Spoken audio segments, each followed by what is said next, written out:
I seen his legs last. I seen it. I seen it. I seen his legs last fight. I seen his legs last. I seen it. I seen it. I seen his legs last fight. Arnold, I got another question. Arnold, I got another question for you. People know about him over here, man. before they've known about you. For me. Hey, don't worry about it. Don't worry about it. I got him. Don't worry about it, bro. I got him. Don't worry about it. May 2nd, show up. Show up, and I'm gonna show out. You'll see a sponsorship deal. That matter of fact. For people who don't know you, potassium, baby. Can you tell us a little bit about? You said if they want the black fighters, they can keep them. Why'd you say that? Huh? Why? It's just a biased part of what I'm seeing in our field. That's it. Because it just seems like there's certain ones favoritizing others. I believe the commentators that are on the stand of ESPN are a bit biased to certain fighters. Off the record. No, it's not off the record. It's off the record. You wake up, bro.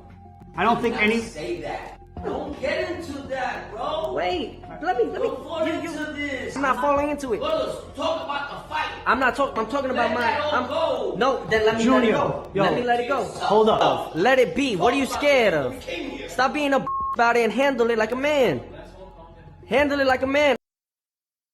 T.O., I hope your daddy feel better. I want him to be there because I want him to witness his ass whooping you're gonna get, and it just wouldn't be right to not have your whole team now with you.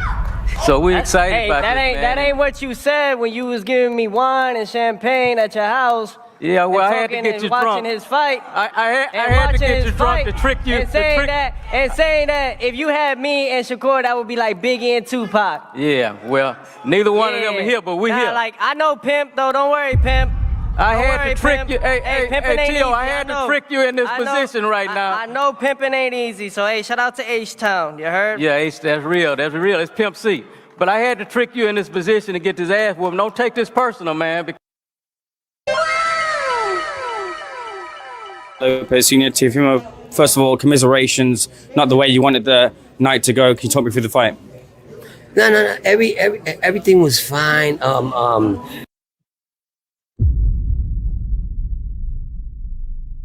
What? Ladies and gentlemen, this is Teofimo Senior, the head coach / father of Teofimo Lopez Jr. This is post-fight, ladies and gentlemen. And Senior wants to talk about everything was fine. What? What's this man talking about?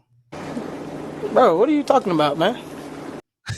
Bro, your son got dog walked all 12 rounds. If you want to be nice, you can give him 1 or 2 rounds, but in reality, it was a sweep. Feds did a sweep. This boxing match was equivalent to a no-hitter in baseball, ladies and gentlemen. It was a flawless performance, masterclass. I'm talking about blow for blow, standing in the middle of the ring, no running. People thought Shakur Stevenson, he's a runner, he's a track star.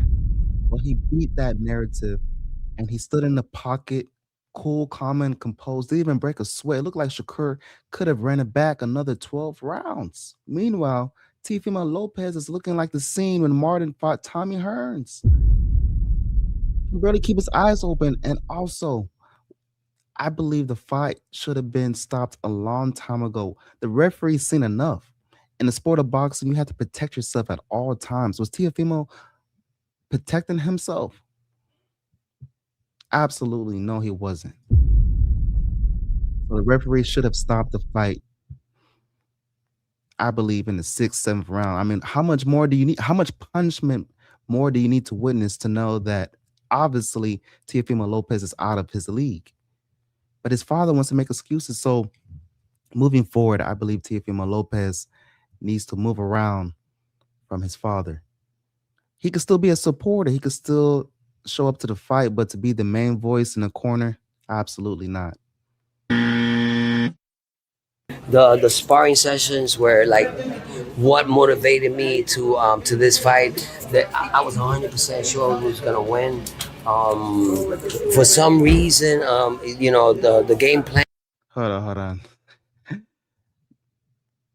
93 Octane says, is making your opponent apologize for slavery considered better than getting a KO? That's a great question. Let's play that clip. Put stuff into context. Ladies and gentlemen, Teofimo Lopez apologized for slavery. Always salute to the power that it be above. I thank you guys. I never wanted anything to harm you guys at all. So for that, my condolences to all you guys and to the slavery and everything that's ever happened mentally.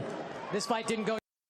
All my brothers and sisters, I love you guys. Always salute to the power that it be above. I thank you guys. I never wanted anything to harm you guys at all. So for that, my condolences to all you guys and to the slavery and everything that's ever happened mentally. My apologies to the slavery and everything that ever happened. What does slavery have to do with this ass whooping you just received? I be trying to laugh with the bros. Crazy work. And my son didn't do what I told him he was supposed to do. His rhythm was supposed to be different, where we were supposed to stop Shakur from doing whatever Shakur does best. You know what I'm saying? Congratulations to him for winning. You know what I'm saying? But that was not my son in there. I think probably the networks and everybody, the media, everything leading up to this fight, everybody already talking that already about Shakur fighting in May, where the winner was supposed to go and fight in May, against whoever it was. So I think that probably got to him, you know what I'm saying? That's some soft ass SHIT, ladies and gentlemen. We're gonna have to keep it YouTube friendly. Try our best not to curse. Try our best, at least. Show some type of effort. Senior wants to make excuses for his son loss. Instead of saying we're going to have to go back to the drawing board.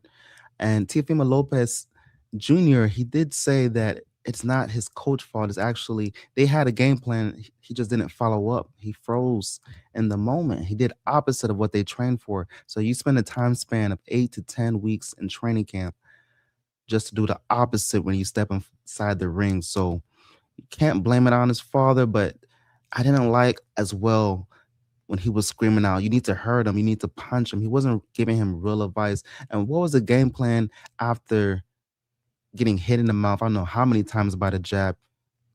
There was no adjustment. There was no plan B, plan C. It was just get hit like a rag doll, like a punching bag. And it was a unanimous decision. Absolute flawless performance. So I believe the time for Senior is done, and it's time to evolve and get a new voice in your corner. People talking about me being drunk, all that stuff, when he went to the press conference and I wasn't there, I didn't show up because I was resting.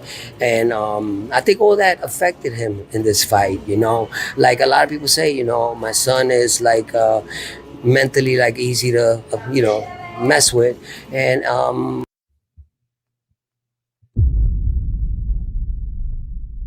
Hold on. He didn't just admit that on camera. Like mentally like easy to, mess with. Affected him in this fight, Like a lot of people say, my son is like mentally like easy to, mess with. I be trying to laugh with the bros. Yo, you cannot confess that as somebody's head coach, especially if your client is a fighter. How are you going to confess that your fighter is mentally easy to mess with? Verbatim from your father. Exactly why I think, Teofimo, you need to get a hold, have your family in check. This cannot be said in front of the camera. Talking about your son is easily influenced mentally. Even if that's true, how are you going to confess that in front of the masses? And how you gonna fight, a fight when everybody wants you to lose? You understand what I'm saying? And I don't know what happened. It just looked like. Exactly. The Dragon 8700.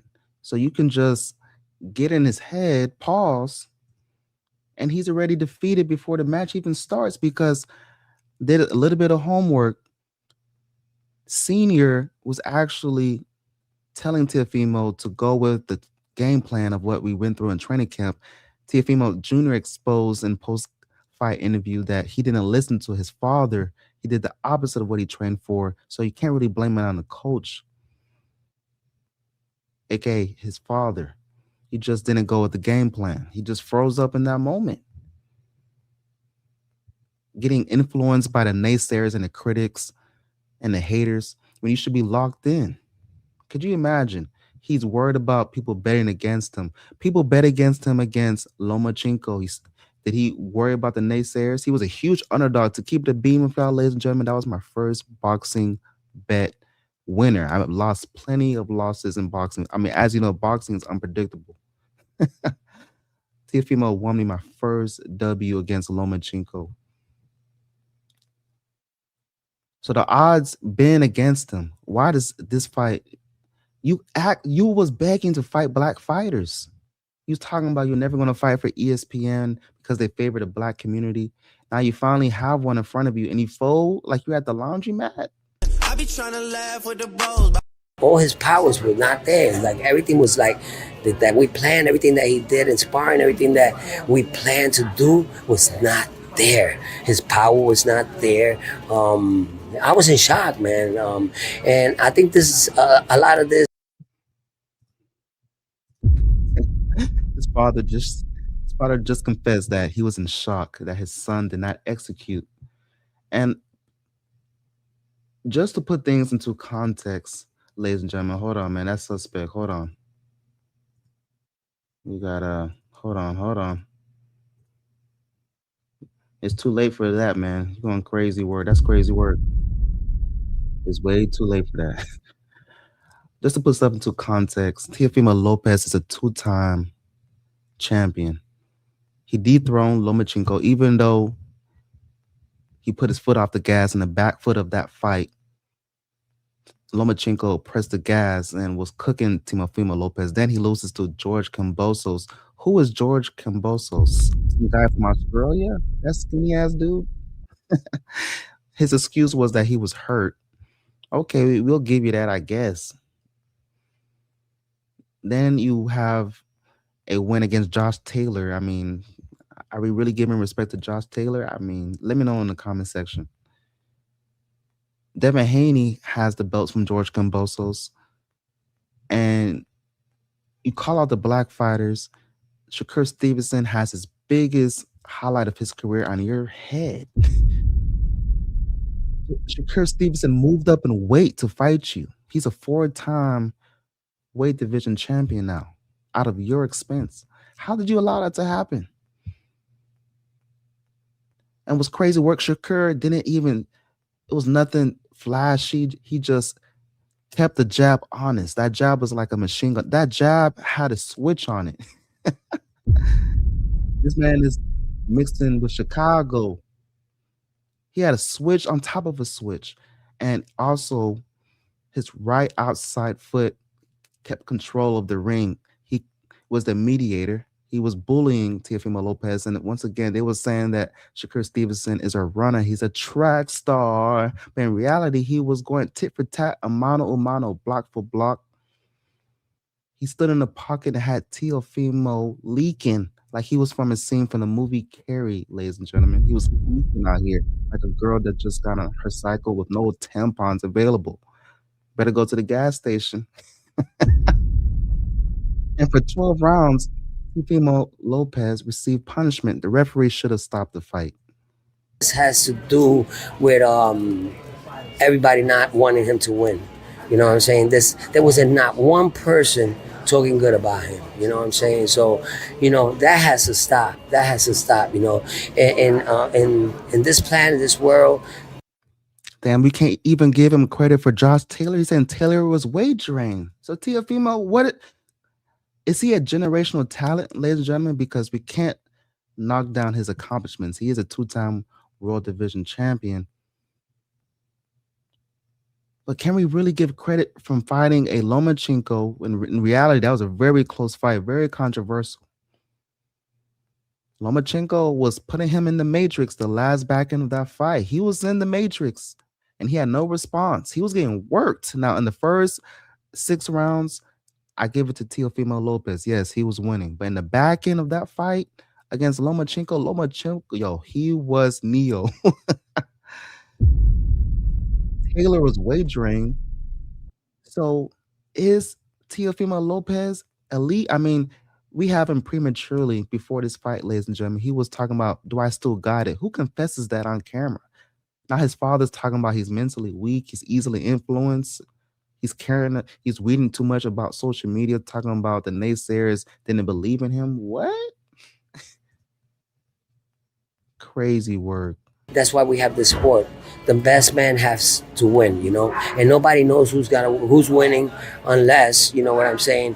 You know, the average person could have an opinion, you know what I'm saying. But when you have all the networks saying that my son's gonna get his ass whooped, that you know that every time my son looks at social media, they're talking bad about him, you know, it's not right. It's not right. That gotta change. You know what I'm saying. We're gonna prepare him. Wait, hold on. We gotta read. Look at the cap of excuses. What? Every time my son looks at social media, they're talking bad about him. You know. Every time my son looks at social media, they're talking bad about him. yo, who? I've never heard of a excuse such as that. Every time my son looks at social media, they're talking bad about him. What you should have been saying is that my son is going to go back to the drawing board. We're going to make the proper adjustments, and we're going to be better than how we ever was. And we're going to make everything in our power to make sure this doesn't happen again. And this is just a learning experience. But instead, you want to talk about his lows, talking about he's paying attention to social media. You know, it's not right. It's not right. That got to change. You know what I'm saying? We're gonna prepare him. Maybe he's not ready. You know, he's been 5 years without losing. He's defended his 140 weight title. I seen his legs last fight. I seen his legs last fight. I got 5 times, I think it is, and you know, I think it's right. He's ready to go to 147. You know what I'm saying? That he got beat up, man. That was a headbutt, and what? That was a headbutt. Yo, this man got all the excuses, bruh. First, he wants to say that his son is easily influenced by social media and he was sad and he was mentally weak because everybody was betting against him. I be trying to laugh with the bros. Then he says the cut was because of a headbutt. Man, this is some grimy work. I didn't witness no headbutt. What's this man talking about? My son didn't get beat up, man. He went to 12 rounds with a good boxer. Oh, yeah. Once again, Tio won me my first boxing bet against Lomachenko. Could you imagine? Because he was getting worked in the back end of that fight, so I was sweating bullets. I almost lost that ticket. Keep it a bean. He won me my first boxing bet, but he got exposed. He got his jaws pulled down to the floor and bent over in the middle of the ring for 12 rounds. Pause. Whoa! You know, we were supposed to do different things in there, and that didn't work. You know, and that happens. It happens to anybody. You know what I'm saying? All the greats have lost, and they have come back, and they have done great. So, you know, we're here, and we're gonna stay. He's still 28 years old. He's still not in his prime, and we're coming back stronger than ever. You know, next time I think he's ready to go to 147. What were you saying to him in between rounds to try and get him to change the fight? That is a great question. What was he saying to his son when he was getting hit by the jab the whole 12 rounds? Men lie, women lie, numbers don't. Your man was swinging at Ghost, swinging at Casper. How you going to throw more punches but land less? Where are you swinging at? Ladies and gentlemen, he couldn't even connect. 468 punches thrown, 72 landed. That is 15%. Meanwhile, Shakur, he threw less punches but connected more. 372 punches thrown, 165 landed, hitting at a clip 44%. So 1 out of 3 punches Shakur is landing. If not 1 out of 2. And Shakur moved up in weight class to fight you, but he was the aggressor? How does that make sense? How is somebody going to move up in weight class and bully you?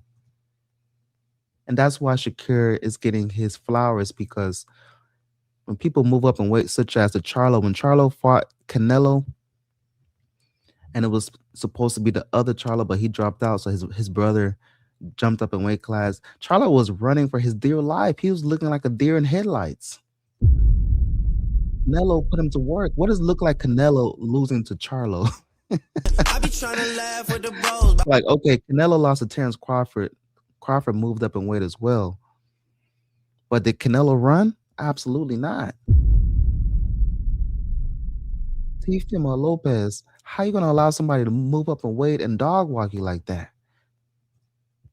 What we did in sparring, what he was doing in sparring, and for some reason, he wasn't doing it, and that's why I was very upset. And I think we hurt Shakur, like I think in the 8th round, and he was hurt for about 2 rounds, and he let him come back, you know.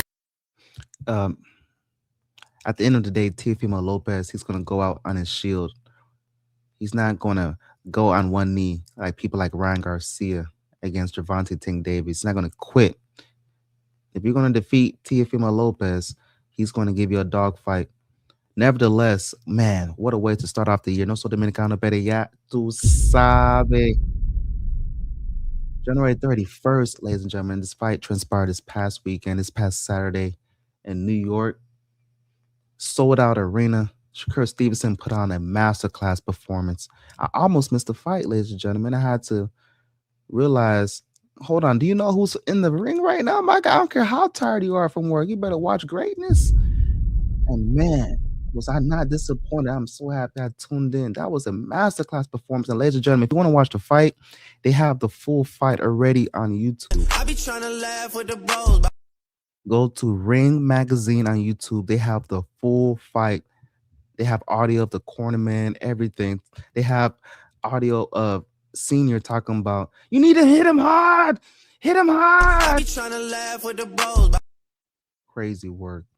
The whole plan was not to exchange with him. The whole plan was not to box with him. But I guess, it worked too. Absolutely. How are you going to outbox a boxer? It wasn't working. Okay, we got to go to plan B. You got to make it dirty. You got to get in there. Pause. You was trying to outbox a boxer. Obviously, that wasn't working. So you're so hard-headed that you got to go the whole 12 rounds to realize you can't outbox Shakur. Yes, he's a better boxer than you. I don't know if your ego was on the line saying, oh, there's no way he could be a better boxer. He got humbled. And can we really feel sorry for the man, because he was giving out racial slurs, calling people monkeys and saying the N-word, going crazy. Imagine saying the N-word and having sympathy after you take a L. I seen his legs last fight. I seen his legs last fight. Watch this shit. And when I knock this nigga out, watch this shit. How y'all gonna I don't want you guys stepping up to us. I thought we fucking knock your ass. Let's do this shit. Everything. Watch this shit. And when I knock this nigga out, watch this shit. How y'all gonna I don't want you guys stepping up to us. I thought we fucking knock your ass. Then this man apologized for slavery, ladies and gentlemen. This fight didn't go. All my brothers and sisters, I love you guys. Always salute to the power that it be above. I thank you guys. I never wanted anything to harm you guys at all. So for that, my condolences to all you guys and to the slavery and everything that's ever happened mentally. I be trying to laugh with the bros. My apologies for the slavery and everything that ever happened mentally. What? This man got beat so bad, he started talking about slavery. Shakur's benefit, and congratulations to him and to his team. And we got to move to better things, you know what I'm saying? It's not the end of the world. A lot of great fighters have lost 8 times, and it's not, my son is not 40 years old or 38 or 48 years old, so we still got a lot more to do, go to one. He needs to make a very important decision and see if he wants you to be the main voice in the corner, because Your purpose, your time, respectfully, senior, I think is done. You turn your son into a superstar. He's still an A-plus fighter. He just was in his own head, focusing too much of the naysayers and the critics instead of what the task at hand. You're in there with the boogeyman. He is king at 140. Shakur, you put him on. Before this fight, ladies and gentlemen, people didn't even know who Shakur was. Only the real boxing fans, but the casuals never seen Shakur name because he didn't fight a fighter such as Teofimo Lopez. This was prime time, sold out in New York. And you get your draws pulled down in the ring like that? Not only was your draws pulled down, pause, you got bent over in front of everybody, in front of the masses. I be trying to laugh with the bros.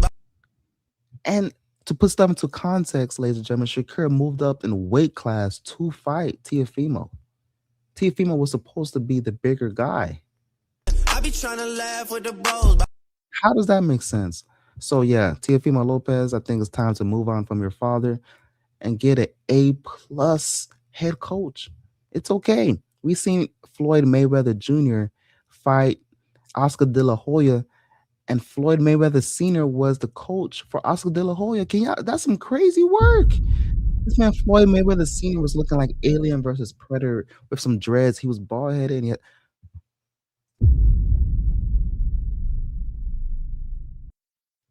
So, gonna have to have your money and your family separate.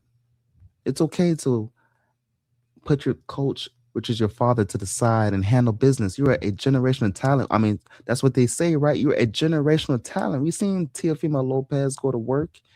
Was that the real Teofimo Lopez fighting Shakur Stevenson? Or did Shakur Stevenson just look that good and he took everything away from Teofimo Lopez? Ladies and gentlemen, when have we seen a fight at this magnitude, somebody take everything away from another fighter the way that Shakur did to Teofimo Lopez? He was a shell of himself. He has his father exposing his inner secret, saying that he's weak-minded. Can y'all imagine? His father's trying to reach for anything at this point to get out the kitchen. 47 and fight the best at 147. One more question for me. Yeah. How is Teofimo doing right? How is Teofimo doing right now? The what? I care about you. I care about your son. So I'm asking, how is Teofimo doing right now? Oh, he's doing great. Everything's fine. You know, it's not like he got knocked out or whatever it is. You know, more so mentally. Mentally, of course he's gonna be all right. He wasn't okay the whole week. You know what I'm saying? I think like for about 2 or 3 weeks he wasn't okay because everybody was talking really bad about him. You know, that's gotta stop. You know, and I think that it was a plan that worked. You know, because they know that my son sometimes takes everything serious. You know. Right. Stop it, please. Stop it. Get some help. So what you saying, Teofimo Lopez Sr., that your son takes everything serious, so he's weak-minded? How you saying that in front of the camera? 2 or 3 weeks he wasn't okay because everybody was talking really bad about him. 2 or 3 weeks he wasn't okay because everybody was talking bad about him. Your son has bigger things to worry about than what people have to say, but he let people that's outside the ring, people that's not paying for his bills, people not there sweating, working in the gym, he's letting people have an impact on his psyche and his mind. Well, if you're mentally weak before the fight even starts, you lost before it even started. You know, that's got to stop, you know. And I think that it was a plan that worked, you know, because they know that my son sometimes takes everything. Watch this shit. And when I knock this nigga out, watch this shit. How y'all gonna I don't want you guys stepping up to us. I want to be fucking not going. In the lead up to the fight, you said if they want the black fighters, they can keep them. Why'd you say that? Huh? Why? It's just a biased part of what I'm seeing in our field. That's it. Because it just seems like there's certain ones favoritizing others. I believe the commentators that are on the stand of ESPN are a bit biased. to certain fighters. No, it's not off the record. Keep this on record. You wake up, bro. I don't think any. Say that. Don't get into that, bro. Wait, let me. Into this. I'm not falling into it. Talk about the fight. I'm talking about my. No, then let me Junior, let it go. yo, Let me let it go. Hold up. Let it be. What are you scared of? Stop being a about it and handle it like a man. Handle it like a man. Wine and champagne at your house. Yeah, well, I had to get you drunk. Watching his fight. I had to get you drunk to trick you. And saying that if you had me and Shakur, that would be like Biggie and Tupac. Yeah, well, neither one of them are here, but we here. Like, I know Pimp, though. Don't worry, Pimp. I had to trick you. Hey, Tio, I had to trick you in this position right now. I know pimping ain't easy, so hey, shout out to H-Town. You heard? Yeah, that's real. That's real. It's Pimp C. But I had to trick you in this position to get this ass whooping. Don't take this personal, man, because you look real good dressing up as a model. So, you know what I mean? Maybe it's a model agency action after this here. So don't take this personal as business. James, you've managed some. Bro, Jay Prince is talking shit. That's crazy work. Teofimo, he sees Teofimo sweet, an easy lick, and he's talking about you look good as a model. Maybe that could be your occupation after this fight. Lopez. I don't want to hear nobody. That's it. The days of downplaying these guys for the Durans and the Haglers and the Hearns and whatever stops today. Give them their credit. They're already in the Hall of Fame. Shout out to Rang, shout out to Hagler, shout out to her, shout out to Sugar Ray Leonard. But ladies and gentlemen, we got Shakur Stevenson, living flesh legend. We got Teofimo Lopez, living flesh legend. We got Devin the Dream Haney, 3-division world champion, undisputed in the lightweight division. If it wasn't for the politics of the sport of boxing, Teofimo Lopez would be recognized as the first 2-division undisputed world champion by the age of 25 in the full belt era. Shakur Stevenson, 4-division world champion, 2-division lineal champion, and beating the likes of Teofimo Lopez. Teofimo Lopez beating the likes of Josh Taylor, Lomachenko. Devin Haney beating the likes of the guy that beat the guy and beating Vasily Lomachenko as well, and stepping up to fight what a lot of people consider of this era a boogeyman in the 147-pound division in Brian Nowman Jr. Let's call it for what it is. We living in the golden era. Yo, what's up, everybody? How y'all doing? Ladies and gentlemen, somebody forced Teofimo to fight. He was thrown an offer he could not refuse, because what I'm trying to understand, people don't fight Shakur Stevenson, but Teofimo, he doesn't get paid the way that he was offered by Shakur and Jay Prince. Talking about he wine and dine Teofimo to take the fight. That's some crazy. Jay Prince is involved in boxing. For the record, if you have to go to Houston, you got to check in with Jay Prince. That's what Jay Prince is. When you was giving me wine and champagne at your house. Yeah, well, I had to get you drunk. Watching his fight. I had to get you drunk to trick you. And saying that if you had me and Shakur, that would be like Biggie and Tupac. Yeah, well, neither one of them are here, but we here. Like, I know Pimp, though. Don't worry, Pimp. I had to trick you. Hey, Tio, I had to trick you in this position right now. I know pimping ain't easy, so hey, shout out to H-Town. You heard? Yeah, that's real. That's real. It's Pimp C. But I had to trick you in this position to get this ass whooping. Don't take this personal, man, because you look real good dressing up as a model. So, you know what I mean? Maybe it's a model agency action after this here. So don't take this personal as business. James, you've managed some special fighters like over the years. Floyd Mayweather Jr., Andre Ward. What is it that makes that man special? He one of a kind, you know what I mean? He his own person, and he got a combination of all of them, you know what I mean? He been such a student of the game where he took something from the great Andre Ward, the great Roy Jones, the great Bud. You know, he borrowed from all of them and blended with his own mix. And now he's Shakur Stevenson, one of a kind. Wally, not only are you Shakur's trainer, you're also his grandfather. You've been there from day one with Shakur. You're obviously excited about this matchup. Yeah, I can't wait, because I've been there 5 years at Team USA. Didn't make that Olympic trip, but I was his trainer and the team trainer for those 5 years. And I want to say that Shakur, has already, in terms of like, I'm gonna take up what Eddie talked about, his legacy. This has been his legacy throughout his life. You know, it wasn't a thing where he actually thought he was good.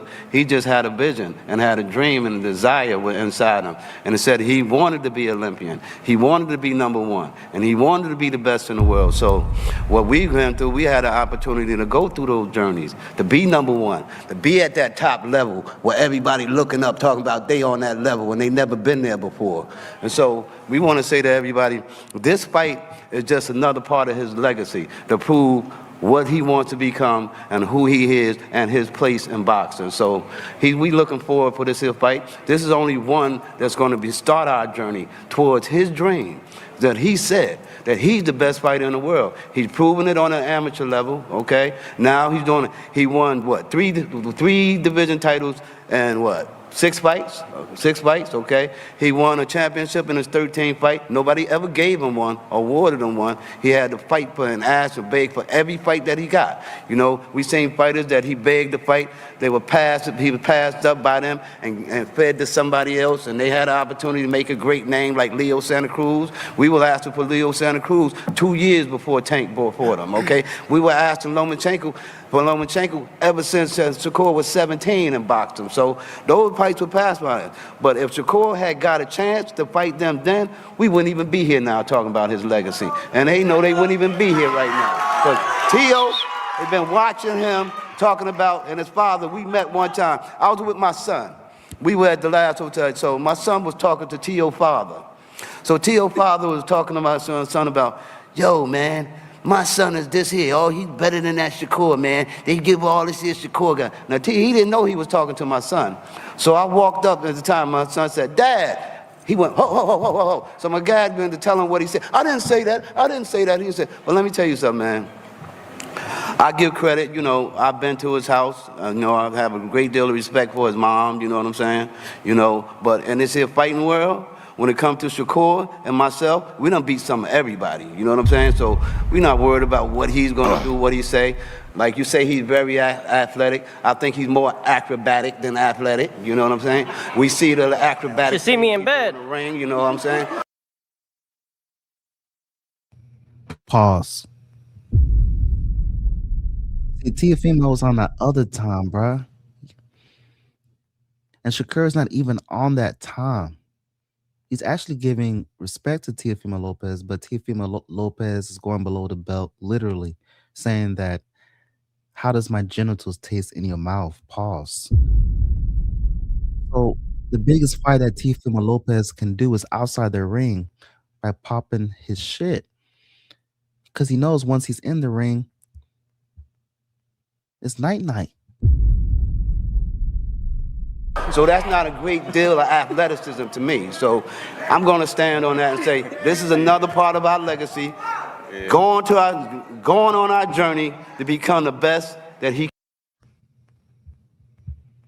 I gave it all for fantasy. Is anybody? Yo, for real, y'all not excited for this? Yo, hey, production, can y'all put the echo down a little bit? But listen, I'm excited. Yeah, I'm just, you know, I'm excited.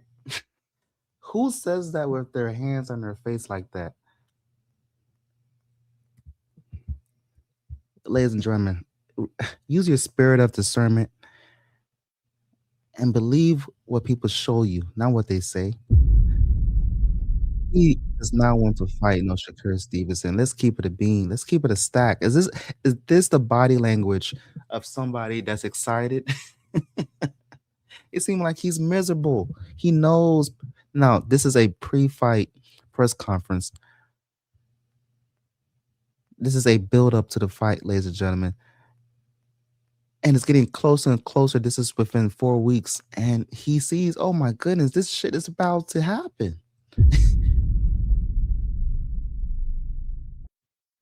So he got the payday, but from the expense of being exposed from Shakur. Can Teofimo bounce back from this loss? I think he can, but he's going to have to dismiss his father as the main voice in his corner. just doing some self-work. That's all it is. But nevertheless, man, shout out to the Knicks.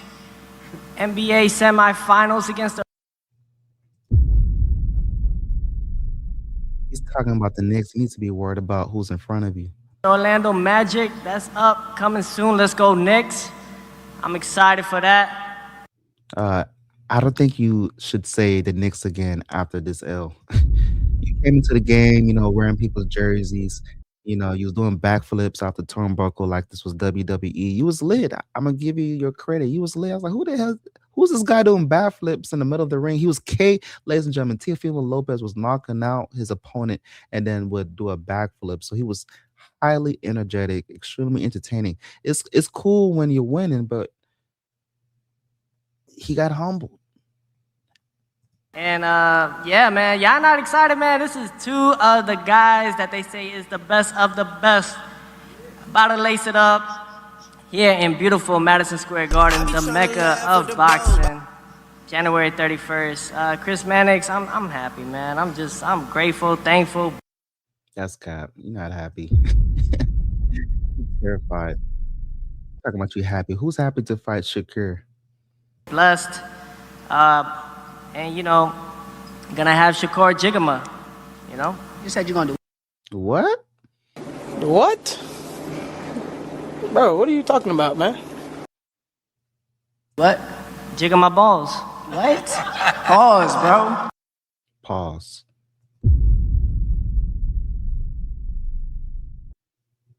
Headed human sonic fox. You fell for wow, that shit. Why you always doing that, bro? To Niagara Falls. Teofimo, you could have gone a few different directions for your next fight. Done a unification at 140. You've talked in the past about moving up in weight. Why was this the right fight for you? Hold on, I'll tell you what. Fuck you too, nigga. Fuck wrong with you? I mean, come on now. Like, he's saying this, he's saying that, and the third, but in reality, man, this guy is the best, and we're here to face the best. And that's just what it is. Forget the rest. That's all it is, man. That's what it takes. We define the odds. We're against all odds. And to DraftKings and to all the betting odds out there, make sure you keep the odds in highly favored in Shakur. I got a lot of people that are starving, and they need to make their money. So. Anyone that bet on Teofimo Lopez, my condolences. Rent, of course, was on the first. It's already the third. I hope I didn't put your life savings on this bet, because in the hood, of course, you can come up on a huge underdog. If he's plus 500, $100 would turn to 500. So you can come up off an underdog, but this was not that. No, it wasn't even close. You could have went to sleep peacefully, put your money on Shakur Stevenson, and woke up without a care in the world. Unanimous decision, masterclass performance from Shakur. Shakur didn't even break a sweat. He was sparring out there. For sure. Ain't no friends in boxing, man. This is what I'm trying to attest to right here, man. So, honestly, nevertheless, man, I see it as, look, when they presented the fight with Devin and all that, a lot of things had came in my way, but it all happened in perfect alignment. Devin didn't have no motion. As I was saying earlier, Shakur has motion. He did his thing. He looked outstanding against William Cepeda at the Louis Armstrong Stadium, and this is what you guys need. This is what boxing needs. This is why we're here. We're here to take over. Now we got this lightweight coming up to super lightweight to come over here and dethrone the champ. And this is why this is the fight, and this is why this fight is happening early 2026. You did say, as I mentioned, Shakur, that you believe he's in for a rude awakening at this new weight class. You've been at 140 for a couple of years now. What do you think you're going to present to him on fight night? All of the things that I learned at junior welterweight / super lightweight, everything that I learned has brought me to this moment here now. Every fighter that I faced in this beautiful weight class is going to now put me to the test and put all those attributes and all the things that I learned from every fighter that I face to now put it on display against Shakur Stevenson. And that is what I'm looking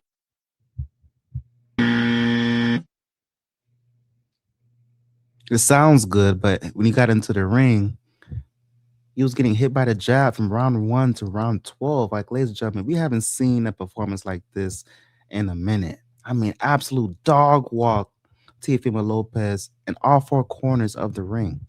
This was the equivalent. This was the same as a no-hitter in baseball. Didn't even allow Teofimo Lopez to have any type of momentum in a single round. If you want to be nice, you can give Teofimo maybe 1 round, if that. And Shakur wasn't running. He was going tit for tat, standing in the middle of the ring, making you leak like a scene from a movie, The Shining, with Jack Nicholson. I be trying to laugh with the bros. Looking more forward to than anything else. Everybody else. Here's Johnny. I be trying to laugh with the bros. Listen, it's horse shit. Excuse my language. We got to get through him first. That's all it is. Hey, put him in front of me and we will beat them. And when it's all said and done, my hand will be raised once again. And they will say the takeover. Shakur, do you think the weight matters in this fight, going up the extra 5 pounds? They're definitely not saying to take a. They're not saying to take over. They're saying that you got bent over. Oh man! You got your father talking about you're mentally weak. You can't think because you're focused on outside naysayers. I think all that affected him in this fight, you know. Like a lot of people say, you know, my son is like mentally like easy to, mess with. And how you gonna fight, a fight when everybody wants you to lose? You understand what I'm saying? And I don't know what happened. It just looked like all his powers were not there. Like everything was like that we planned, everything that he did in sparring, everything that we planned to do was not there. His power was not there. I was in shock, man. And I think this a lot of this has to do with everybody not wanting him to win. You know what I'm saying? There was not one person talking good about him. You know what I'm saying? So, that.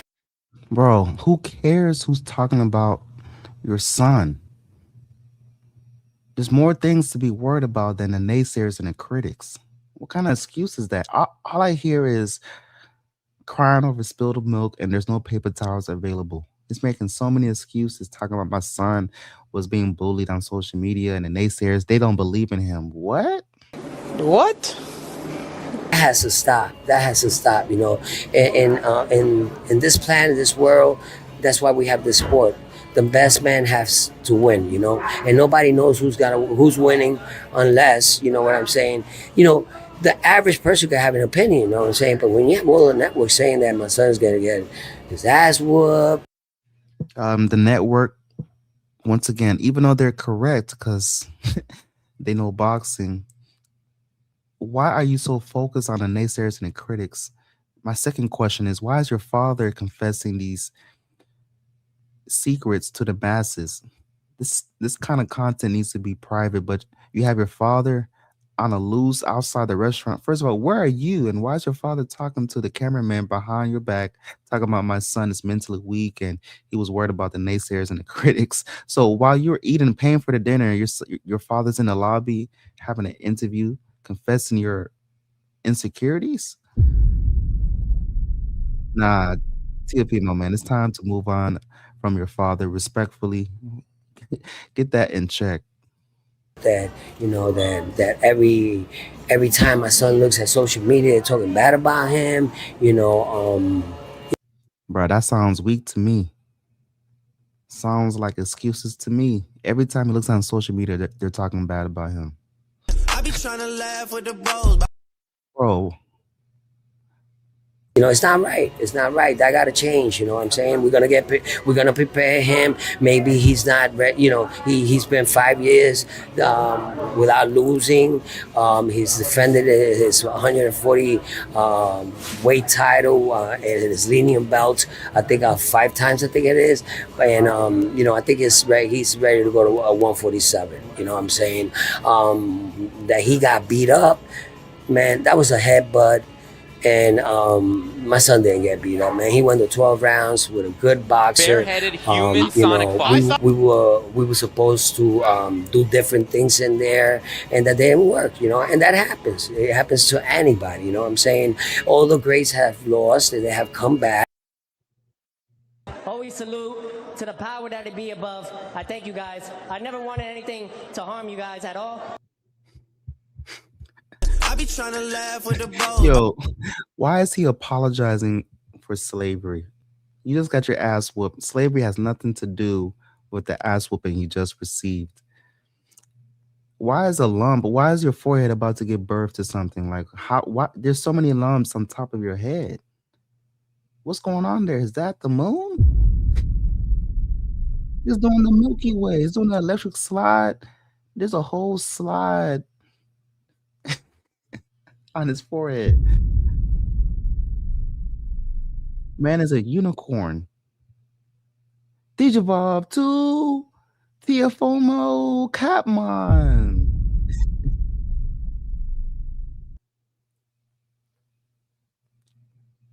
Talking about I apologize for slavery. What? So for that, my condolences to all you guys and to the slavery and everything that. Yo, nobody had any questions about slavery. Where did slavery come from? You got beat so bad you're bringing up slavery? Well, in the water. I be trying to laugh with the bros. Oh man, river, he keeps on rolling. I be trying to laugh with the bros. This man started talking about slavery, talking about my condolences. I hope y'all get well mentally. Man, no. Why did you get hit by the jab so many times and you made no adjustments? Can you explain that? Slavery has nothing to do with the ass whooping that you received, Teofimo. And we don't accept that because you said the N-word multiple times. You called Terrence Crawford the N-word. You calling Devin Haney the N-word in his face. You're comfortable. If you could say it in front of the camera, who knows how many times you said it off camera. But now you want to talk about my condolences to slavery that y'all went through mentally. I be trying to laugh with the bros. Brothers and sisters, I love you guys. Always salute to the power that it be above. I thank you guys. I never wanted anything to harm you guys at all. So for that, my condolences to all you guys and to the slavery and everything that's ever happened mentally. This fight didn't go. That's crazy word. Great. So, we're here and we're gonna stay. He's still 28 years old. He's still not in his prime, and we're coming back stronger than ever. Next time I think he's ready to go to 147. What were you saying to him in between rounds to try and get him to change the fight? Well, we didn't sparring. He beyond epic proportions. I thought Shakur might do something like this, but even this exceeded my expectations. I thought it may be, if Shakur had a really good night, make it look easy and win 9-3, 10-2. This was 12-0, 11-1, and I mean, it was next level type stuff. Teo was trying everything. The various wrinkles to Shakur's style are unbelievable. I mean, I know people like to say he runs. That's because they don't understand what they're watching. I rarely, in my mind, have I ever seen Shakur literally run. Is he defensive? Yes, because he doesn't open up into crazy offensive routines. Okay, yes, so that makes him defensive, but he never really runs. So he's a master of position. I'm always trying to talk about and explain to people that being a master of position is so important, not breaking your position. And what I mean by that is when you make a defensive move, you're not all over the place, to where now you can't punch off any move you make. When your position is great, it doesn't necessarily mean you punch every time you make a defensive move, but every defensive move you make leaves you balanced enough and in a position enough to be able to punch if you want to, if you have the option to punch. And your opponent sees that, and that's why your opponent doesn't attack as aggressively, because sometimes they do get countered, sometimes they don't. You keep them guessing, but your position is always a position that you can punch off of. When guys aren't great at position, even when they make guys miss or whatever, they'll wind up in contorted position situations where they are not not able to punch. That's not a really great defensive fighter. And a lot of times they wind up running and going to flight and so on and so forth. That leads to those kind of lapses where pressure fighters end up getting to guys. But even if you're not a huge puncher, if you're a master of position, you're always going to have the edge. It's just how much of a master are you going to be? Shakur is a next level master of position. He's a defensive specialist. I think the broadcast made a good point. He's more like Floyd Mayweather than he's Terence Crawford. Crawford was a little bit more offensive. All these guys, to be that good, you have to be a master of position regardless. But you know, he does strike me a little bit in the mold of a Mayweather in that effectiveness from the position game. First of all, that southpaw jab is something sick. I mean, he's got a really snappy, sharp southpaw jab. He throws it in various ways from various looks. He'll keep it in a shoulder roll look and throw it. He'll extend it. Sometimes he throw it short. Sometimes he'll extend it really hard and like turn his back into it and turn his shoulder into it. You know, kind of blade. And sometimes he'll throw it really short. He'll use it where he's stepping back and throwing it on a counter. He'll use it short and not have to extend it when he's just trying to pop you real quick. He gives you different guards, you know, different looks where the high guard, again, the shoulder roll guard. He spins and pivots really nicely. Nothing too crazy fancy. Like, for example, I don't think of him as fancy as, say, a Pernell Whitaker, but it's about just as effective because he's got that southpaw style and he's got that southpaw snappy jab. And it's not a violent jab. For example, like, I don't know, Hector Camacho had a pretty violent southpaw jab where it was like repetitive, like a machine gun, you know? It's not like a machine gun southpaw jab, but it's a controlling, whipping southpaw jab, you know? And you don't always see that, you know? And sometimes when you see that, you see it from natural right-handers who are converted to southpaw. You think Holzbatafora, maybe Chad Dawson. I'm not quite sure. I don't quote me on this. I don't think Shakur is a natural right-hander. I think he's a natural southpaw. So the fact that his jab is that snappy and that nice is, I mean, it's really, really amazing. I mean, then again, Whitaker was also a natural lefty and he had a nice snappy jab, but I think, you know, even Shakur has a nice little sharp right hook, which is like, these new age southpaws. They improve and they include a pretty good right hook as well. I thought that was what wound up cutting Teofimo Lopez on the eye, was a little sharp right hook. He throws it on a check a lot of times, but nonetheless, he goes to the body with it. I've noticed that. The position game is sick, though, and what I mean, the different things I saw. Okay, sometimes Teofimo's throwing at him, and he holds position. He holds the high guard, and he makes Teofimo run into his body, and then he kind of bump Teofimo off. Sometimes Teofimo would attack, and instead of holding his position, Shakur would step back just out of range. And again, Teo would miss and then have to stop because either he would get countered with something as simple as a jab, or he wouldn't get countered, but he realized he could be in position to get countered, so he'd stop. Why? Because sometimes Shakur would be countering from that position, and Teo knows it, so he knows it's not going to come out of pocket when he comes up short. Sometimes Shakur would roll and counter with the left uppercut, or left uppercut to the body, left uppercut to the head.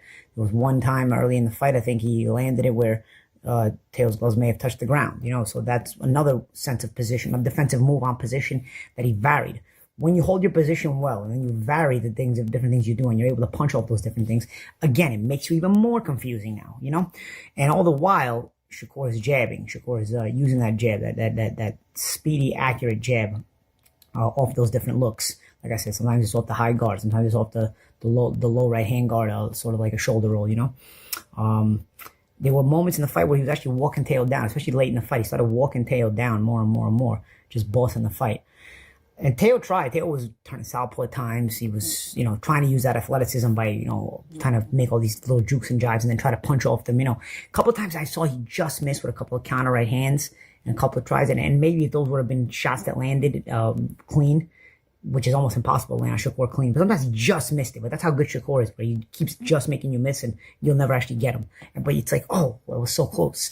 I feel like if there was one or two times when Shakur could have landed those big right hands that he threw that he just missed, maybe it could have, you know, got the crowd into it or turned things around, you know, got the crowd engaged into believing that he might get there. You know, there was one round, I think 7 or 8, where Shakur was being backed up a lot more. He was kind of going into flight. Teo was targeting the body a lot more. But even then, I mean, when you target the body, you still got to deal with Shakur changing range on you. So, you know, he'll like I said, Shakur may hold the position game and sometimes just have that high guard and hold his position. There you can get this body. But then sometimes he's stepping back, steps just out of range. So you reach for his body, even his body's not there. Because again, it's the master of distance as well. And he slides the distance out when you wind up reaching. And then you wind up reaching and you wind up getting countered. So it's really becomes a difficult situation. There was a point Todd Grisham made, and I've heard this made before about defensive fighters. Well, what if you just stay in the middle of the ring and you don't chase them? And I'm not going to say that's ignorant, because, you know, I think people don't know any better, because I've heard this type of thing said for decades about certain kind of fighters. I remember people used to say it about me, you know, like, oh, well, why just not just wait for him in the middle of the ring and don't chase him? Here's why fighters like Shakur Stevenson will never fall for that, because they have a good jab. When you have a good jab, it's a master of distance. So here's the thing: if you're just gonna sit there and wait for a guy to come to you and not chase him and make him come to you because you want him to come forward, they'll just keep you on the end of the jab. Because a guy with a good jab knows how to throw a jab without stepping all the way in. Sometimes a guy with a good jab can shoot the jab right from where he's at and establish that distance and keep you at that distance. A guy with a good jab can step in if he wants to. A guy with a good jab can also jab stepping backwards when you try to close a gap yourself. So a guy with a good jab can jab from all distances, going forward, going backwards, and also from the position that he stands in without breaking that position at all, you know, without even coming forward or going backwards, you know. He can jab you right from where he's at. So therefore, if you don't go at a guy like that, he'll just beat you with a jab. You'll never get close enough. You'll never get there's nothing you're going to do. So the whole make a guy come to you, don't do it. What if you don't do anything and make a guy come to you? Notice it never happens to guys like that. You notice that, you know, people always imagine that, but it's like an imaginary solution that never actually happens. It never happens because when a guy's that good, he has a good jab too. So the jab, you'll just get beat on the jab. So you have no choice. You wind up having to go after him just to not get eaten up by the jab on its own, you know, because then you make the night easy for the guy. So, you know, so many variations and wrinkles to Shakur Stevenson. It really makes you curious about what's next. They were talking about Conor Benn after the fight. I think he got in the ring. I didn't even see the post-fight stuff. I heard Conor Benn got in the ring, which I think that's just like stealing the bank. It's basically minting money, you know, because Conor Benn, I don't think he's terrible. I just don't think he's world championship level. You know, his one chance would have been if he would have got the Mario Barrios fight, who I think I still am shocked when I see that guy with a world title belt, but that's about to implode on him. He's going to lose to Ryan Garcia. And say what you want about Ryan, he still has world-class potential, even if he doesn't always show it, you know? There's something world-class about him. So I don't think Conor could beat Ryan Garcia. I thought Conor's best chance would have been to, you know, get the Mario Barrios fight. He might beat Mario Barrios. But being that Barrios is going to go the Garcia route, he'll lose that title there, in my opinion. I think most logical people's opinions. Maybe they send Conor Benn to the ring to, you know, basically call out Shakur, deal with that. That's like minting money. That's just another different level completely. Conor Benn is not, to me, Conor Benn is just shy of world class level. He's not, like I said, I don't think he's terrible. I just don't think he or Eubank, they're basically UK creations, and that's because the UK is such an amazing fan base that even guys like that can, you know, become, you know, big names. You've got somebody like Derek Chisora, who's super exciting, mind you, but in America would never become a star, you know, no matter how exciting he was. So the UK fan base is a strong enough fan base to where guys like that become interesting, and I don't have a problem with that because all those kind of guys give you entertaining fights, including Conor Benn. But I just don't think Conor Benn and Shakur Stevenson is an entertaining fight. It's going to make Shakur go up another weight class because the fight would have to happen at 147. And I don't really necessarily trust that for Shakur because I think, you know, he just got to 140 and I'm not sure he can grow into all these weight classes that fast. But the Conor Benn thing would be an exception because Conor is so many levels below him that, you know, I don't think it would matter. I think they can make the fight at 160 and Shakur would beat him easily, you know. I don't think he would stop him because Shakur doesn't have that kind of temperament and Conor's a really tough guy, but he probably... It looks like they didn't belong in the ring with one another. I think it'll be a dumb fight. But there's a lot of money to be made and people will be interested in it, especially right now. Conor's kind of hot too because he just come off the win over Eubank and, you know, he's a hot commodity. I did see him in the front row at the fight too. So, yeah, if he got in the ring and they went about it that way, you know, maybe it's something that could happen. Personally, I'd love to see Shakur go back to lightweight and, you know, do what he's got to do at lightweight. But think about this. The Raymond Murataya fight is way more dangerous. Way more of a fight fan's fight, but probably pays a lot less. You can beat Conor Benn, who's several levels below Raymond Murataya, and get paid a lot more money. I hate to say it because I'm a genuine boxing fan and I want to see the genuinely best fights. But sometimes even I gotta say, man, it's the way it is. You know, you gotta deal with it. So I could see Shakur and Conor Benn wind up against one another. And though it's not a fight that interests me, I can understand the logic of it as well. And unfortunately, that means, you know, somebody like Murataya would not be able to get Shakur. Interestingly enough, though, Murataya, Bots in the day right now. We living in the new golden era right now. Let me say it like this.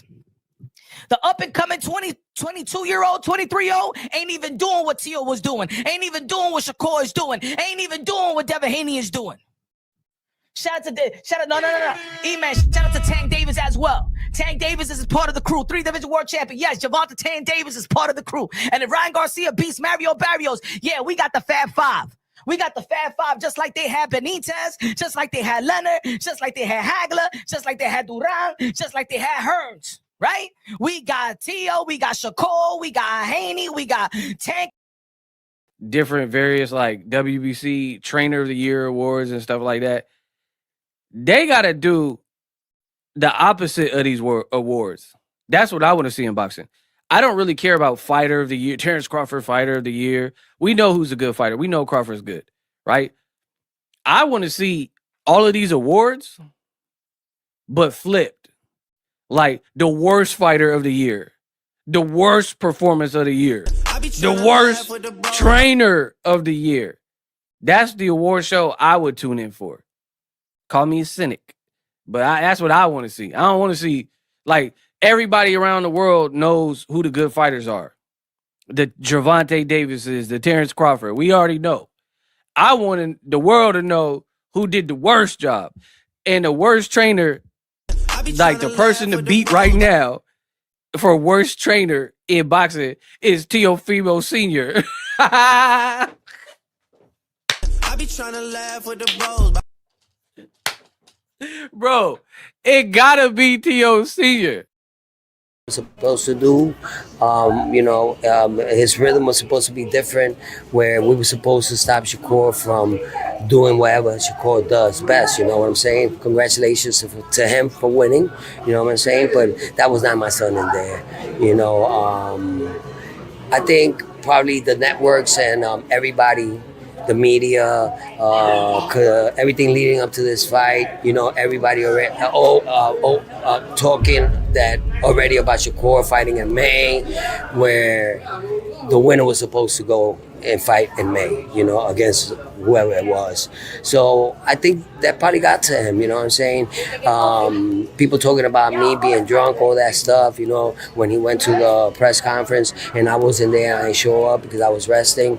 And I think all that affected him in this fight, Like a lot of people say, my son is like mentally like easy to, mess with.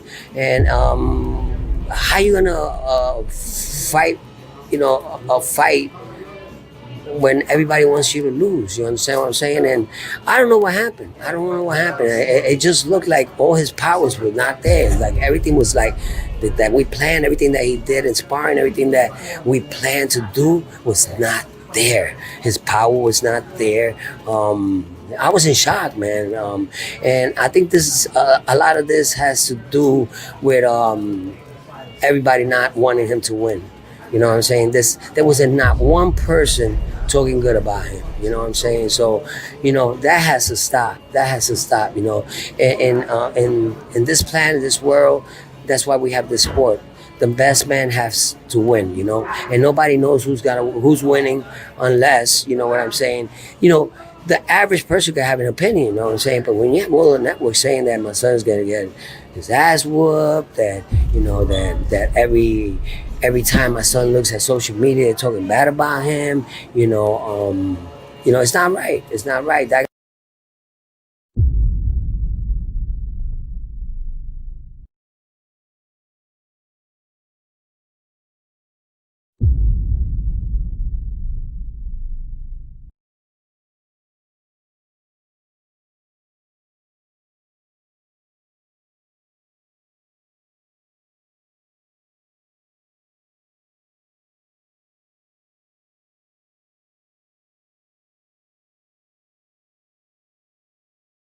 Got to change, you know what I'm saying? We're gonna prepare him. Maybe he's not ready. He's been 5 years without losing. He's defended his 140 weight title and his lenient belt. I think 5 times. I think it is, and I think he's ready to go to 147. You know what I'm saying? That he got beat up, man. That was a headbutt. And my son didn't get beat up, man. He went to 12 rounds with a good boxer. We were supposed to do different things in there. And your son didn't get beat up. Stop the cap. So it's time to move around. respectfully, Teofimo Lopez, I understand this is your father, but maybe Teofimo Lopez wants his father there. People are saying now, let's think outside the box. People are saying move around from your father. Maybe Teofimo Lopez wants his father to be there because we know people, fighters such as Andre Boo Boo. He has his father as his coach. Who else? Who's that one boxer from Philly? Danny Garcia. His father was his coach. And Danny Garcia stated, if my father's not in my corner, then I'm done fighting. So people are saying he needs a new trainer, he needs a new head coach. But maybe Teofimo Lopez can't fight without his father because, ladies and gentlemen, these fighters have been born and raised into boxing. Every step of the way, their father has been ringside. So sometimes it's too much for their father to be absent. And also, to put stuff into context, the game plan wasn't to outbox a boxer. Teofimo Lopez went absolute opposite, went left than what was trained. He just was a shell of himself. Two-time world champion. Does that look like a two-time world champion that night, ladies and gentlemen? Absolutely not. So he was so focused on the naysayers and the critics, calling people the N-word. Watch this shit. And when I knock this nigga out, watch this shit. How y'all gonna I don't want you guys stepping up to us. I want after we fucking knock your ass.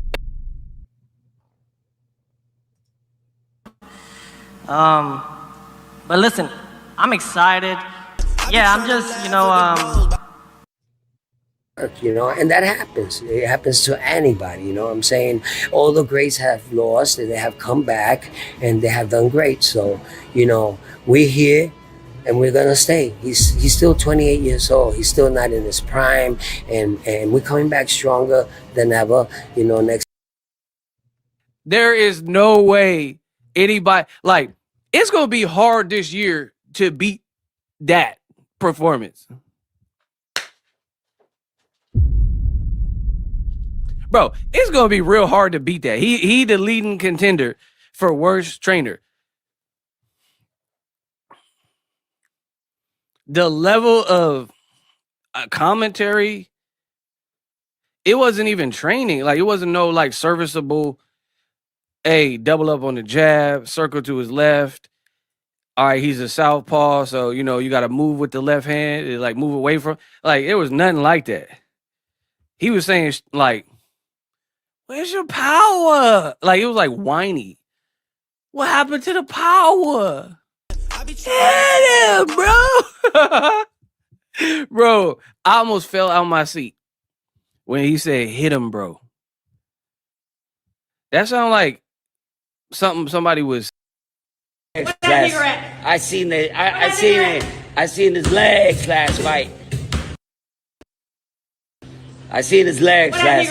I seen his legs last fight. Always salute to the power that be above. I thank you guys. I never wanted anything to.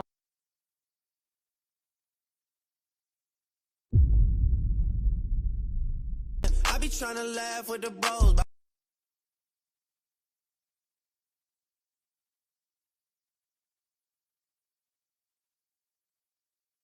I be trying to laugh with the bros. Harm you guys at all. So for that, my condolences to all you guys and to the slavery and everything that's ever happened.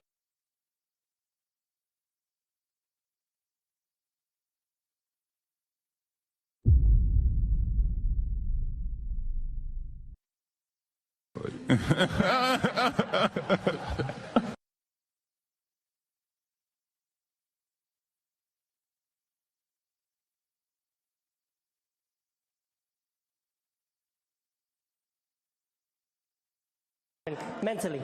This fight didn't go. All my brothers and sisters, I love you guys. Always salute to the power that be above. I thank you guys. I never wanted anything to harm you guys at all. So for that, my condolences to all you guys and to the slavery and everything that's ever happened mentally. This fight didn't go. Like in a street fight, like off to the side. Hit him, get it, like instigating a street fight. Yeah, kick his butt. Twist his dick. You know what I mean? Like, that's like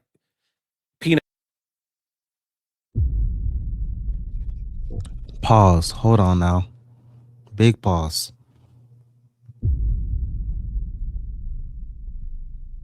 Freaky frog. That gallery on a street fight. You just gotta hit him, bro. Kamal got something to say. Big Baby Miller, like him or hate him, is hilarious. He's good on the mic. I sent you TMZ Sports interview where hair companies are blowing up his DM. That is kind of funny. Use your gloves. Like, I'll give you a true life story. My pops taught me how to drive, right? So I'm like, whatever. We're going to put respect on this era. Y'all want to stay stuck in the past? Go get a time machine. Go get Michael J5. Oh, Fox. Go get Doc. Go get Doc. He said, why do I hate Tank so much? You crazy, man. We love Tank out here. Shout out to Tank. Shout out to Tank. And we stand with Tank. F that stripper. We stand with Tank. Caesar in the building. Caesar, shout out to the member. Nah. James Toney, and the scorecards was not 119, 109, but James Toney is still a Hall of Famer, highly respected as the best defensive fighter, and was pound for pound elevated more than Roy Jones Jr. at the time. We're gonna act like that, like we disrespecting them or devaluing them. Nah, baby, nah. We ain't gonna devalue what Teofimo Lopez did because we're gonna give the flowers to Shakur Stevenson. Shakur Stevenson beat a pound for pound ready guy, the reigning lineal champion at the age of 40. No excuses. He beat the best Teofimo Lopez. Teofimo Lopez was highly prepared and well, and I know a lot of people now is going in, yo, Teo need to fire his trainer, yo, the instructions of his trainer, let me say it like this, man. Y'all over-exaggerating in my opinion. Y'all don't gotta like the way that Teofimo Lopez Sr. was given the instructions. What I'm gonna break it down why I believe that the boxing world is over-exaggerating the father and son collaboration. Do not expect the regular trainer to talk to their fighters the way that these fathers know their sons. These guys sure who's gonna win. For some reason, the game plan, my son didn't do what I told him he was supposed to do. His rhythm was supposed to be different, where we were supposed to stop Shakur from doing whatever Shakur does best. You know what I'm saying? Congratulations to him for winning. You know what I'm saying? But that was not my son in there. I think probably the networks and everybody, the media, everything leading up to this fight, everybody already talking that already about Shakur fighting in May, where the winner was supposed to go and fight in May, against whoever it was. So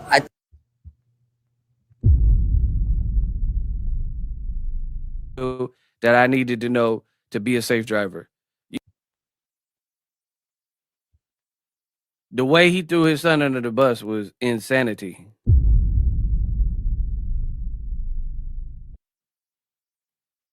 He did that interview and he was like, kind of blamed it all on his son.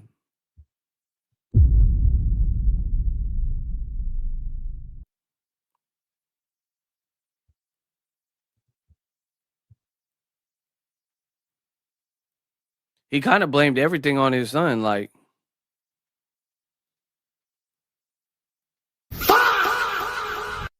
he was like, he didn't listen. I told him what to do. He didn't listen. Let me say, listen. Bro, he did not have to throw Tio under the bus afterwards. That probably got to him, you know what I'm saying? People talking about me being drunk, all that stuff, when he went to the press conference and I wasn't there, I didn't show up because I was resting. And I think all that affected him in this fight, Like a lot of people say, my son is like mentally like easy to, mess with. And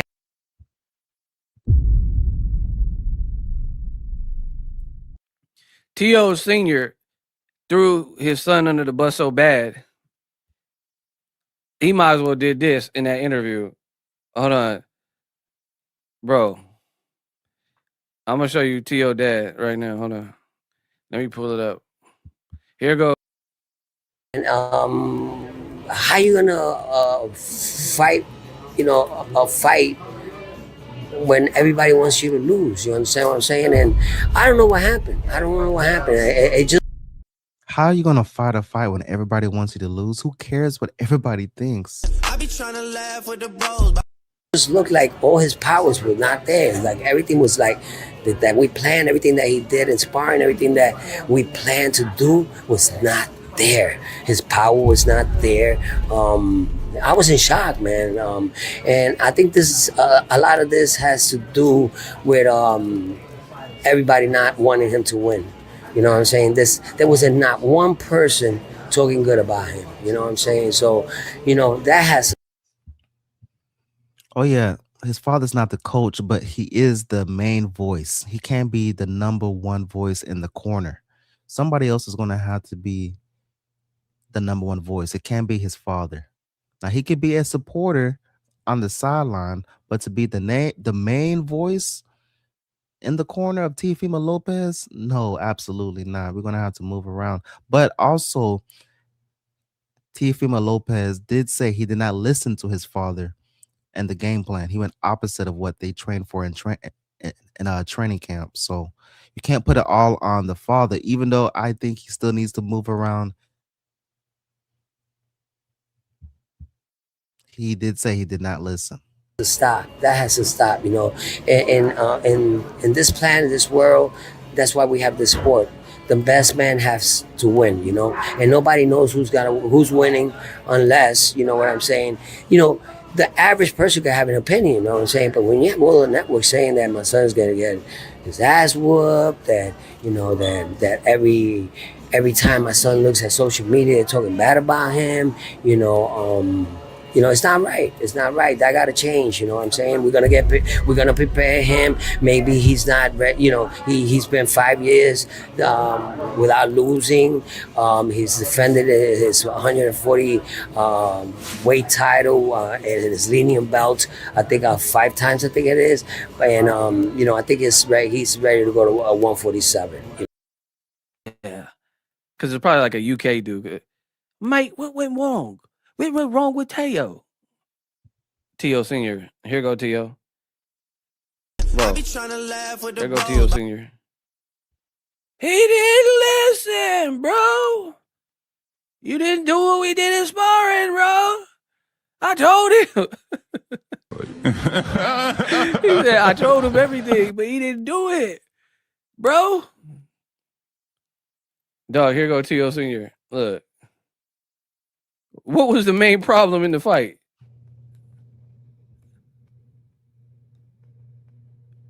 What went wrong for you? Teo Senior. Y'all see that? Y'all see that, Teo Senior? Y'all can see that? I be trying to laugh with the bros. Bro, hit him! Hit him! Ah! I be trying to laugh. My boy Sir said he be off the sauce or that coquilla. Bro, that man gotta be off that Blue Magic. I got Blue Magic, name brand like Pepsi. I guarantee it, my dollar, huh? Yeah. Man, I used to work for. He owned half of a business. You don't own me though. Bro, that was that Frank Lucas. Them corner instructions was Frank Lucas. That was Blue Magic, name brand like Pepsi. I guarantee it, my dollar. Huh? Bro, you was off that wet off the step or something, because them corner instructions was not it. That was that Frank Lucas. Just $25,000 alpaca. You don't wipe that. You blot that bro. Huh? Frank Lucas with the mink. Bro, that was Frank Lucas mink up in there. You feel me? $25. Bro, my boy Denzel went off though. Yeah, okay. That's $25,000 alpaca. You don't wipe that, you blot that Huh? Yeah, I'm leaving here with something. Huh? Bro, T.O. Senior said, I'm leaving here with something. a black eye from Shakur. Oh boy. Bro, you got beat up. Talk about black people now. How about that? Let's talk about that. Let's talk about the black channels. I want to talk about the black. Yeah. Let me Watch this shit. And when I knock this nigga out, watch this shit. How y'all gonna I don't act. want you guys stepping up to us. I want to be fucking not going. It's cool, man. Just ask me the questions. In the lead up to the fight, you said if they want the black fighters, they can keep them. Why'd you say that? Huh? Why? It's just. Watch this shit. And when I knock this nigga out, watch this shit. all that stuff about black people. Let's talk about that.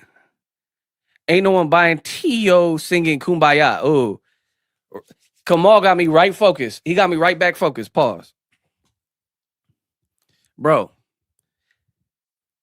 all of y'all clowns up in my comment section, and they gonna cry that boxing ego, the Elohim of boxing. Talking about, oh, ego, another T.O. video. Why you making another T.O. video? There's so many things you could be talking about. Why you keep talking to T.O. the Beta? I don't want to hear it. No. We got that Teofimo pack, ladies and gentlemen. The fight just transpired this past Saturday. Today is Tuesday. Stop the cap. It's barely Tuesday.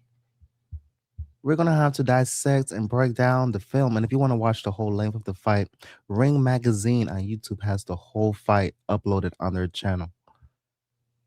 This was a masterclass performance, but the Teofimo fans, the ones that don't want to be held accountable, they're ready to move on. Well, if I was a Teofimo Lopez fanboy, I would want to move on too after that performance. Trying to laugh with the bros. Because black people had to listen to, process, and endure all that bull that T.O. was on. And he kept doing it. And he kept double down. Oh, black people this and where the all right. Bro, did he just say where the is that? Huh? He sure did. He was referring to Terrence Crawford, ladies and gentlemen, talking about where's that N-word at. First of all, who gave him the pass to say the N-word? Second of all, how you so comfortable to say that on camera? I seen his legs last fight. I seen his legs last. Bro, who's that comfortable to say that? The ER is one thing if he said the A at the end. He said the ER. I be trying to laugh with the bros. I seen his legs last. I seen his legs last fight. Remember he was hitting the bag. Where the knuckles at? Where the knuckle at? Playing games.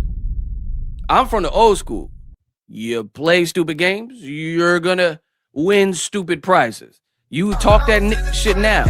Talk that monkey now. That monkey was on your ass. Jab. Ha ha. Bro, the boy Shakur said, ha. I bust it. He hit you with the old Eminem freestyle with that jab. Ha. All right, bust it.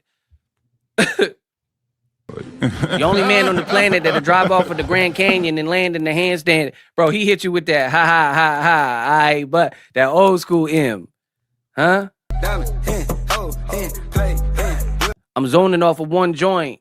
Stopping the limo, shopping the demo at gunpoint. A lyricist without a clue. What year is this? Here's a sword, body pierced with this.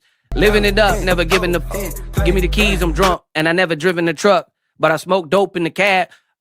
I stab you with the sharpest knife I can grab. Come back the next week and reopen the scab. Bro, he hit you with that Marshall Mathers. That jab was busting. Hit like the Marshall Mathers LP when it first came out. You see, I'm just Marshall Mathers. Hey, yo, you might see me walking. No, what did he say? You might see me jogging. You might see me walking. You might see me walking a dead rock while a dog with his head chopped off in the park with a spiked collar hollering at him because the son of a bitch won't quit barking. A leaning out the window with a cocked shotgun, driving up the block in the car that they pocket, looking for bigs killers, dressing ridiculous, blue and red like I don't see what the big deal is. Bro, he hit you with some of that. He hit you with that dead wrong. Like Biggie and M, you was dead wrong. You talk all that stuff about black people. I want to hear you talk about it now. He doing leg last. I seen his legs last fight. I seen his legs last. I seen his legs last fight. More than anything in the world. And these sons know their father very, very well as well. The same instructions that you're trying to hear as a boxing fan, the way that they talk to their son is already a second nature. I don't gotta go word for word and stick in the jab. Hey, yo, son, you gotta go with the jab and slip the jab and then go right here and then do this and then do that. That's what y'all want to hear. Y'all not gonna hear that. Ladies and gentlemen, we got 10 to 8 week training camp. I'm gonna break it down why I believe that the boxing world is over exaggerating. I'm gonna break it down because back in May when Teofimo Lopez beat Arnold Barbosa, and before that fight, Hallmark videos in the back, bandaged and taped up, talking about, oh yeah, God be punishing me. I don't know why, bro. God is punishing you because you was talking about blacks, and then after you gonna apologize for slavery. Nah, it's too late, sonny. I love you guys. Always salute to the power that be above. I thank you guys. I never wanted anything to harm you guys at all. So for that, my condolences to all you guys and to the slavery and everything that's ever happened mentally. This fight didn't go. To hear that. Ain't nobody trying to hear that. Talk about black. We want the blacks want to hear it now. You got the blacks' attention now. Cause you got pieced up, my boy. Now, full credit to Shakur. For me, that's top 3 Shakur performance. That's top 3. I really like what I've seen from Shakur. I ain't like, it's been a while as an analyst and an OG in the game. It's been a while where I had a performance like that where I ain't really even got that many critique. He critiqued T.O. face. So I don't really have I don't have too much that I could really I feel like it's more like brush up on this a little bit, nitpick this. That's about it.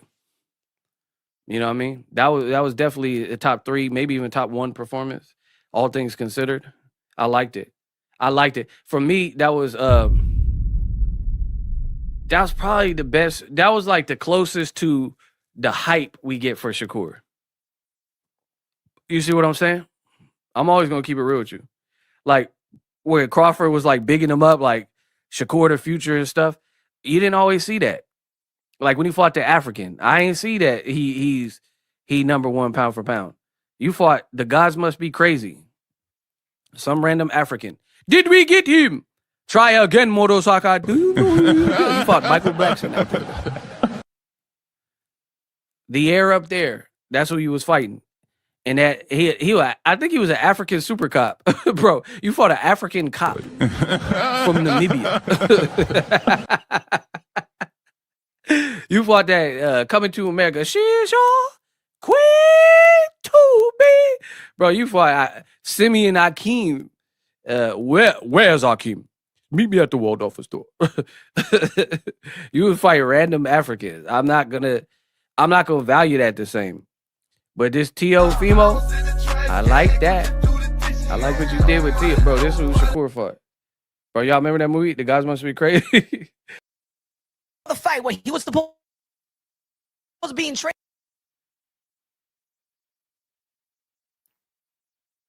You're not in the training camp. So when these fighters or when these trainers and father trainers, and he's telling him, hey, yo, you're not doing what we did in sparring. Then Teofimo Lopez will have to think, okay, well, he's talking about what we did in sparring. Let's also not forget, a lot of people got this misconception. I'm going to say it like this. A lot of people got this misconception. And I heard Max Kellerman. Shout out to Max Kellerman. Thank you that you're good, that you knew that you back in boxing. I wish that you was talking about boxing when you was in First Take, when boxing was going down the drain and we needed a voice and bigger platforms to help boxing in mainstream. But Max Kellerman was saying, just like what a lot of people were saying and echoing, yo, Teofimo Lopez Sr. got to go. And Teo Sr., if he wants to elevate as a boxer, he need to find a new trainer. Yo, Teofimo Lopez always have a new trainer, bruh. And that's what I mean. Like these pundits and these media folks don't even go into the training camp. They don't know what the fuck is going on. They go on a Thursday, on a Friday, they do a production, they got their takes. They don't even do their due diligence. Tell me one of these guys was talking about Stacey. You know what I'm saying? People talking about me being drunk, all that stuff, you know, when he went to the press conference and I wasn't there, I didn't show up because I was resting. And I think all that affected him in this fight, you know. Like a lot of people say, you know, my son is like mentally like easy to, you know, mess with. And how you gonna fight, you know, a fight when everybody wants you to lose? You understand what I'm saying? And I don't know what happened. I don't know what happened. It just looked like all his powers were not there. Like everything was like that we planned, everything that he did in sparring, everything that we planned to do was not there. His power was not there. I was in shock, man. And I think this is a lot of this has to do with everybody not wanting him to win. You know what I'm saying? There was not one person talking good about him. You know what I'm saying? So shut your bitch ass up. There was not one person talking good about your son. So why does that matter? Sounds like excuses to me. You know, that has to stop. That has to stop, you know. In this planet, this world, that's why we have this sport. The best man has to win, you know, and nobody knows who's winning unless, you know what I'm saying. You know, the average person could have an opinion, you know what I'm saying. But when you have all the networks saying that my son's gonna get his ass whooped, that you know that every time my son looks at social media, they're talking bad about him, you know, it's not right. It's not right. That gotta change. You know what I'm saying. We're gonna prepare. Bro, get that African Usher Raven on my screen. Kamal Oz, appreciate you. Tio is going on Dr. Phil and Phil Donahue sympathy tour. Bro, I'm so done with Kamal right now, bro. Hey, come on. He said it looked like Keenan. Low down dirty, even like his brother Keenan scheming. Bro, come on. Real pretty, bro. Oh my God, bro. Hey, Vlad said that. Vlad, hey, he gotta be stopped, bro. He said an African Haney. Where is Tiger Johnson? We must find him and jump him. I be trying to laugh with the bros. Beat Shakur. Ever. Listen. I don't think I've ever picked against Shakur. For real. Do the Triple G Eminem song. Yeah, I sit back with this pack of zigzags in his bag of this wing against me. Most me. MC. On his ear, on his ass, and the breath and the cuts and bro, that's how Triple G would do it. That's how Golovkin would do it. I ain't never picked against Shakur. To be honest, I just thought about that. I ain't never picked against him. Yeah, I said back with this bag of zigzag. Yeah, I ain't pick against Shakur. I didn't think Valdez was gonna beat him. I was right. Fighter. Stacey McKenzie comes from the. You said punch. He said that was off Tio's talent. Who put that talent in him? Oh, you think that Tio was just born? He just came out of his father's balls into his mother, and then he was. Pause. Gave him birth, and then poof, Teofimo Lopez became a boxer. What is y'all talking about? What are you talking about, guys? Now, if y'all don't like the fathers because they come to social media and they're the one that's outspoken and have the antics and so easy to be like, ha, ha, ha, ha, like Brian O'Messina and Bill Haney and Teofimo Lopez, and then they create this type of, social media presence in which now y'all don't like them. All right, let's keep it there. Keep it there. But what these fathers have done for their sons, bro, amazing. You don't think Papachenko be screaming at Lomachenko? You just don't understand Ukraine. You think that Shingo Ino Ue don't scream at his son, you just don't understand Japanese. I be trying to laugh with the bros. They're all the same. You ain't see in the Bud Crawford fight with Kenny Porter and Sean Porter? What about when even in that sparring session with Sean Porter and Teofimo Lopez, when Kenny Porter is screaming at Sean and saying, "Do what I told you to do. Do what I told you to do." You know what I'm saying? Like we cannot act like we know the ins and outs of every training camp, how they have chemistry, the dialogues. There's certain things. If you are a parent, there's certain things that you don't have to say and they get it. I don't have to say everything to my son at this point. He gets it. If I say, yeah, I ain't picked none of these dudes. It really not even just predictions, my assessments. I get my assessments right. You gotta hit him, bro. Y'all tripping in here. Shakur was out here fighting Michael Blackson. Absolutely. So I give respect to the TO fight because you put it all in and put it all together. But I will say this. A lot of boxing fans are fraudulent. They don't know more than me. They not nicer than me. And a lot of you guys are prisoners of the moment. And I hate it. And I hate y'all for it. Like, for example, Gervonta Davis, right? Oh, why are you bringing up Tank? Because you ain't going to do nothing about it. How about that? Every time I talk about Tank, when I randomly bring it up because it pertains, right? Like, I'm not trying to knock nobody, but like William Zepeda, y'all act like he Oscar De La Hoya, but he never did Oscar De La Hoya stuff. He didn't have De La Hoya's amateur Olympic gold background. He didn't have De La Hoya's skill set, but then y'all just like, oh, Zepeda's coming for Shakur. Based on what? Like, what made you think that he was going to win? Right? Respects Teddy Atlas. Teddy Atlas gave Michael Moore, he didn't give him a strategy. He gave him a motivational speech. It wasn't a strategy. It wasn't a strategy.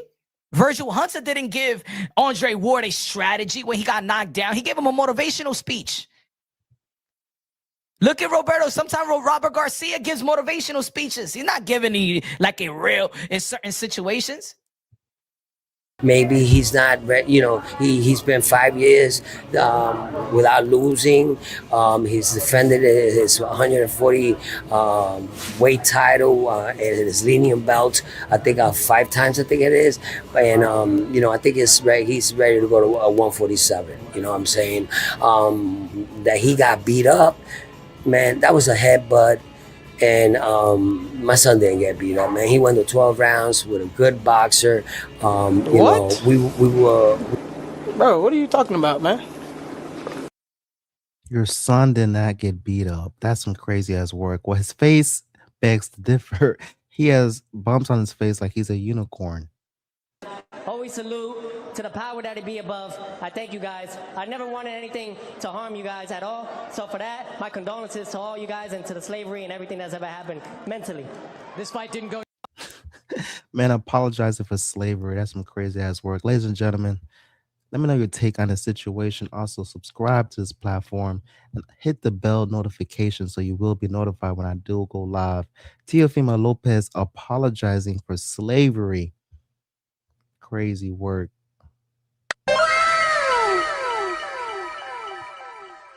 Just wouldn't be right to not have your whole team now with you.